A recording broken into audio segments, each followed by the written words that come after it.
Geometric mean.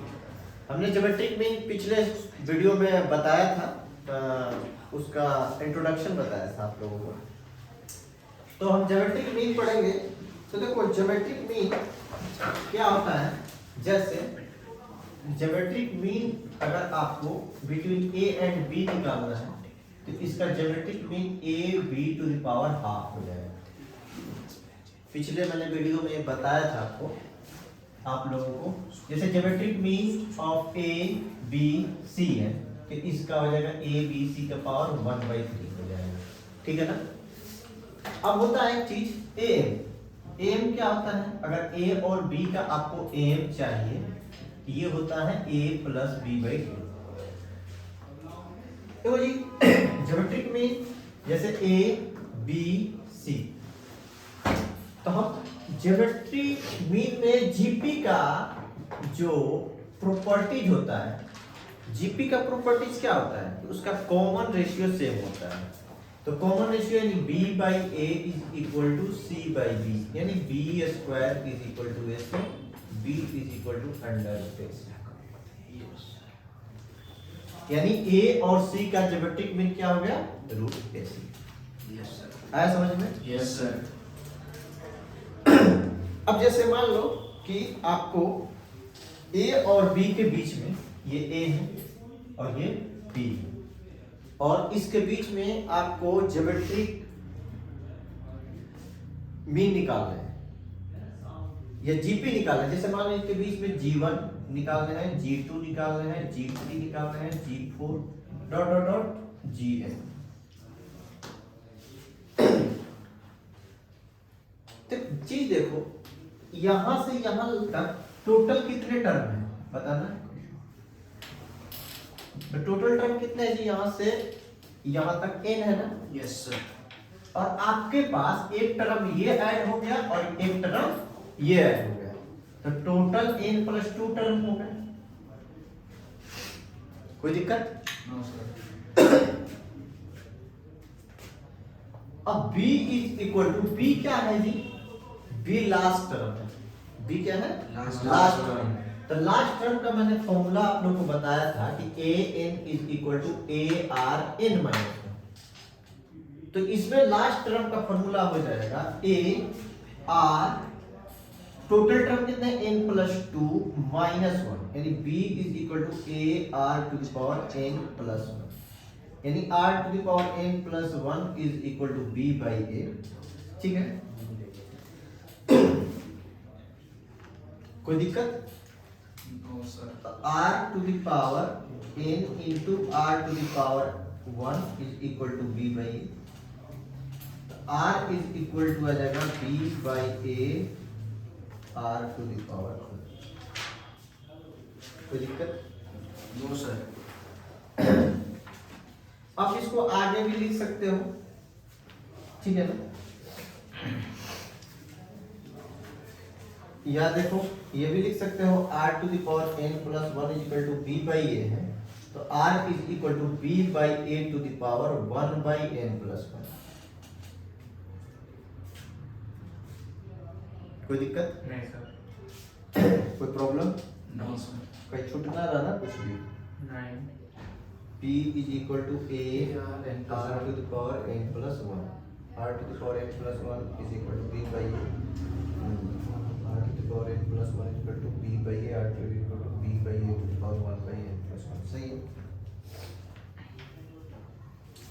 ये हो गया, ठीक है। और ये तो देखो फॉर्मूला हम याद करते हैं जब ज्यादा टर्म आ जाते हैं, जैसे 100 टर्म आ गया, तो अब 100 टर्म आ गया तब ये यहाँ n की जगह पे 100 पुट कर देंगे।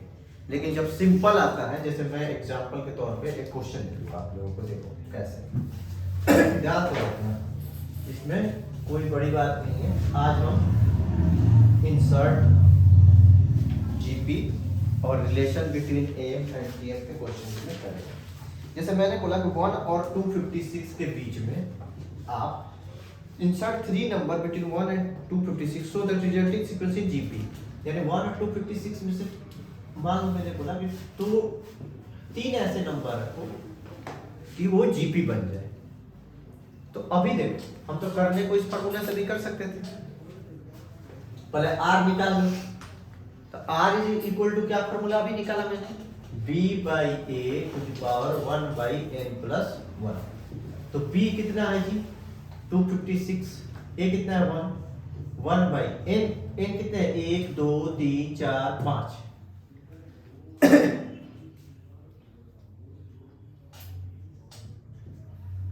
ठीक है, तो ये हो गया। तो 256 टू द पावर 1 बाई 6। कोई दिक्कत इसमें कितने नंबर हो 1 2 3 4 5 हुए ना। b by A to the power 1 by n plus 1। ठीक है, तो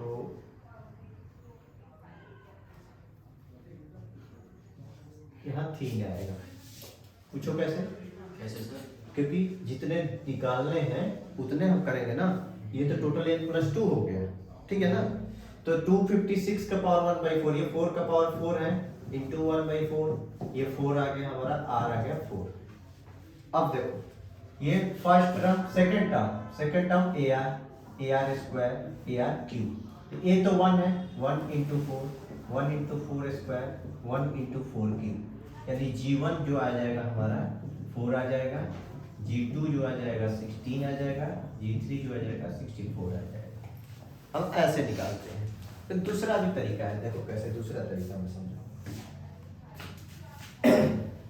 जैसे 1 और 256 था जी, ठीक है।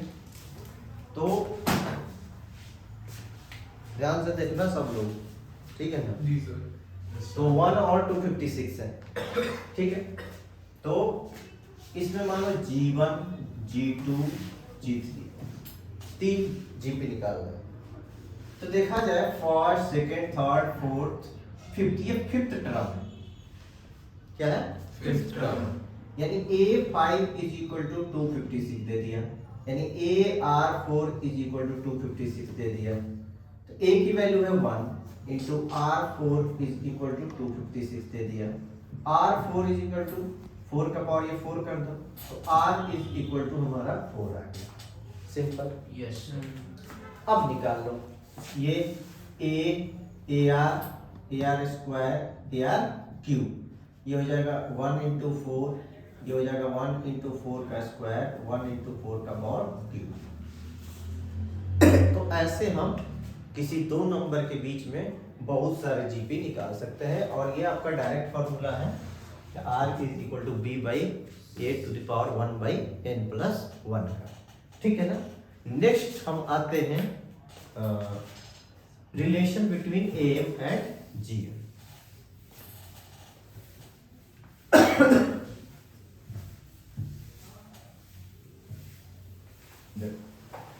जो relation between am and gm होता है, ये क्या होता है, और इस पे बहुत अच्छे अच्छे क्वेश्चन भी हैं। बिटवीन am एंड gm क्या रिलेशन होता है? तो देखो, जैसे अगर मैं बोलूं कि arithmetic mean between A and B, A और बी का अर्थमेटिक मीन क्या होगा, तो आप बोलोगे सर ये तो a प्लस बी बाई 2 होगा, ये होगा ना। अगर मैं बोलूं कि ज्योमेट्रिक मीन क्या होगा भाई a और b का, तो आप कहोगे सर रूट a भी होगा। अब इनमें रिलेशन क्या है, तो एक बार हम क्या करते हैं, इनको ना माइनस करके देखते हैं। a माइनस जी, मैंने am को a बोल दिया, gm को g बोल दिया। तो अगर मैं a माइनस जी करूंगा तो a plus B by 2 minus root A B, ठीक है। तो a minus G, a plus B, यहाँ एलसीएम तो 1 है तो 2 से ऊपर 2 से मैंने नीचे कर दिया, तो minus 2 root A B upon 2 हो गया। कोई दिक्कत? नहीं सर। इसको देखा जाए तो ये root A minus root B का होल स्क्वायर है, और ये बाई 2 है।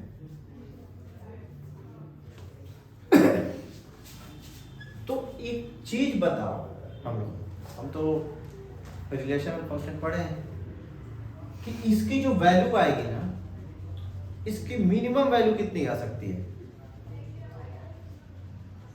तो इसकी मिनिमम वैल्यू ज्यादा से ज्यादा, मिनिमम कम से कम जो वैल्यू आएगा ना 0 आएगा। क्यों? अगर सपोज हम root A minus root B किए, सपोज -1 इसका आंसर आ गया, तो -1 का जब स्क्वायर करोगे तो +1 ही आएगा। मान लो root A minus root B equal to -5 आ गया, तो इसको स्क्वायर करोगे तो 25 हो जाएगा। Yes sir. तो जितना ये कम वैल्यू आ रहा है तो उतना ही वैल्यू बढ़ते जा रहा है। Yes sir. तो आई थिंक कि इसकी मिनिमम वैल्यू कितना आ सकता है, 0 आ सकता है। तो हम कह सकते हैं कि a minus G greater than या इक्वल टू 0, 0 से छोटा नहीं आ सकता। तो ये इस साइड जाएगा, a greater than equal to G हो सकता है। तो यही है रिलेशन बिटवीन am एट gm, यानी am हमेशा greater than equal to gm।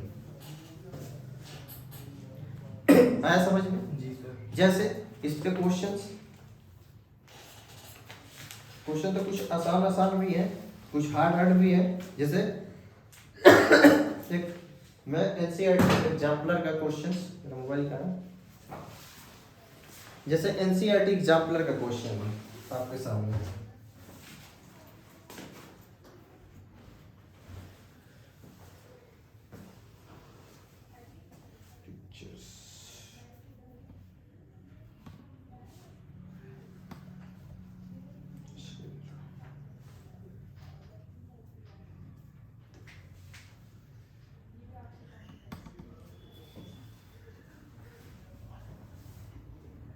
हाँ, जैसे क्वेश्चन है the minimum value of the expression, लिखो the minimum value of the expression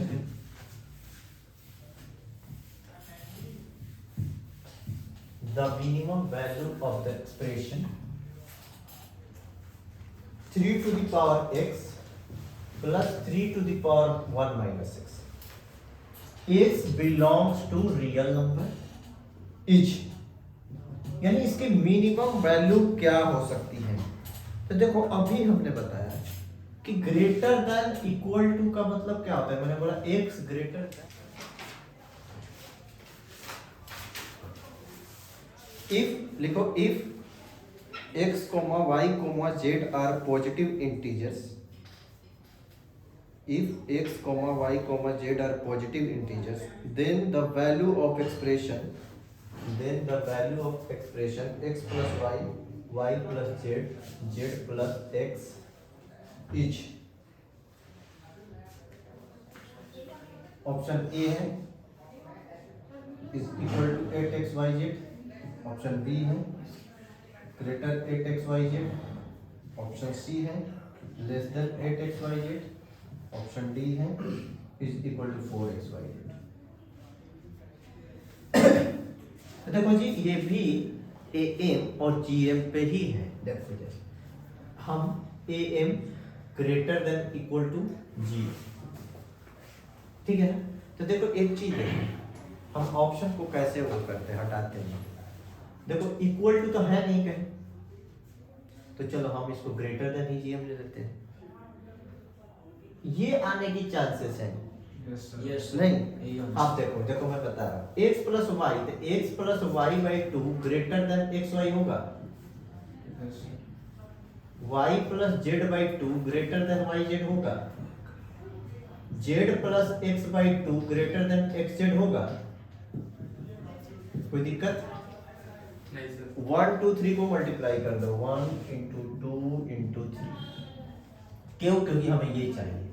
तो x plus Y by 2 into Y plus Z by 2 into Z plus X by 2 greater than equal to under root X into Y Y Z Z X. X plus Y Y plus Z Z plus X greater than equal to 8 X square Y square Z square greater than equal to नहीं लिखते हैं। X plus Y Y plus Z Z plus X greater then 8x y Z. तो ये मैंने बोला था पहले, option में देख लेते हैं। हाँ ग्रेटर देन ये 8x y z, ठीक है ना। तो ये सब ना डायरेक्ट जो होता है ना एएम और जीएम से रिलेटेड क्वेश्चंस हैं, जो कि स्कूल लेवल पे पूछे जाते हैं। जेई लेवल वगैरह का क्वेश्चन नहीं है, ये बहुत ही आसान क्वेश्चंस हैं, ठीक है। और ये क्वेश्चंस है, और आगे भी मैं एएम और जीएम पे रिलेटेड बहुत सारे क्वेश्चंस कराऊंगा। तो आज के लिए इतना ही, हम नेक्स्ट वीडियो में मिलेंगे और उसमें भी बहुत सारे मैं क्वेश्चन कराऊंगा, और एनसीईआरटी का और एनसीईआरटी एग्जाम्पलर का, क्योंकि क्लास 11th क्लास में स्कूल लेवल्स पे जो एग्ज़ाम्स होते हैं वो ज़्यादा से ज़्यादा एनसीईआरटी या एनसीईआरटी एग्जाम्पलर, इससे दूर कहीं नहीं जाते। अगर ये आप कर लिए तो आपके स्कूलिंग में जो होती है, जो स्कूलिंग में बच्चे अच्छे लेवल की तैयारी करते हुए भी फेल हो जाते हैं, तो आप ये बस 2 चीज़ कर लो, एनसीईआरटी और एनसीईआरटी एग्जाम्पलर। तो बस, धन्यवाद।